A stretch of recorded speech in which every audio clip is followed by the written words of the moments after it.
Skelet, caduger û konepîrê. Her sal niştê cihê Arlingtonê Michael hewşa xwe bo zarokan bi tiştên tirsandinê bi balkişandinek mezin dixemlîne. Dildariya wî ya bo Halloweenê 30 sal berê dema ku zarokên wî piçûk bûne dest pê kiriye.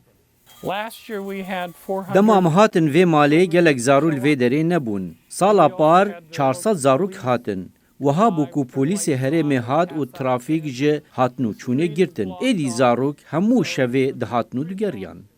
Piraniya peyker û lêstokan bi otomatîkî tevdigerin, yên din bi destan hatine çêkirin. Hevsera min gelek piştevana xemlandina dîkûrên Halloweenê ye. Ji ber wê yekê min gelek cilên wê yên kevin ji bo cilên Halloweenê çêkirin. Ev jî yek ji kirasên wê yên ahenga mûzîkê bû. Min ew berî salekê ji jûra cilan deranî.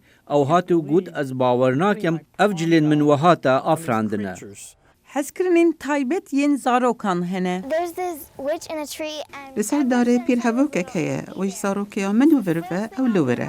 Ji bilî skeletên li hewşê, pîrhevok berî her tiştekî tête danan û piştî her tiştekî tête rakirin. Keyfa min bi pîrhevokê têt.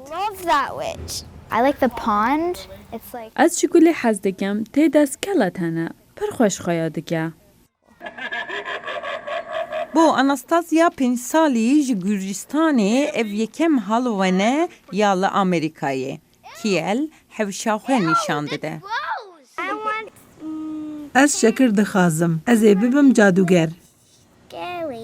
Mike berê cilûberg li xwe dikir. Lê niha tağ hatiye guhertin û ew gelek zarokan nas nake. Ji ber vê jî êdî ew tenê şekiran dide. Lê hîn jî bi sedan kes tê serdana hewşawî.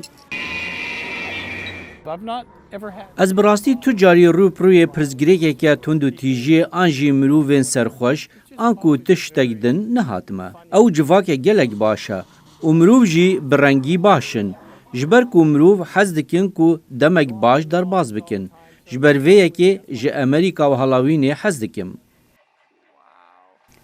Di şevek payza pir xweş ya li Virginiayê de gelek kêfxweşî û xemilandinên afirandiner û şekirên Glover wisa xweya dike ku navdariya Kiel ya bi navê kurikê Halloweenê hêja ye.